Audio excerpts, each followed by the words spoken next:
Vous parlez il y a quelques jours de cette variation de coronavirus relevée chez des visons et transmissible à l'homme. Il y a aussi cette nouvelle souche venue d'Espagne qui se propage depuis cet été. On parle bien là de mutation du virus. Anne Le Gall, est-ce qu'on doit s'en inquiéter ? Alors pas forcément, et heureusement d'ailleurs, car à ce stade, 400 variantes du coronavirus ont été identifiées à travers le monde.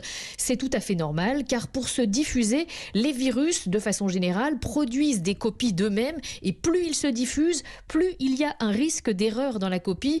Heureusement, explique le professeur Bruno Lina, virologue au CHU de Lyon et membre du conseil scientifique, ces mutations sont jusqu'ici sans conséquence pour les patients. Il y a eu quelques mutations ponctuelles qui ont été observées, mais aucune d'entre elles aujourd'hui n'a entraîné de différences significatives.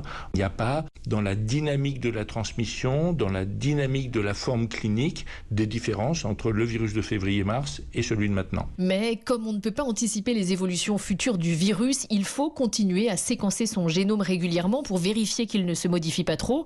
Aujourd'hui, sa relative stabilité est en tout cas une bonne nouvelle dans la perspective d'un vaccin. Cela signifie que le contenu de l'injection pourrait rester le même durant plusieurs années, estime Bruno Lina, contrairement à ce qui se passe pour la grippe. Les précisions d'Anne Le Gall.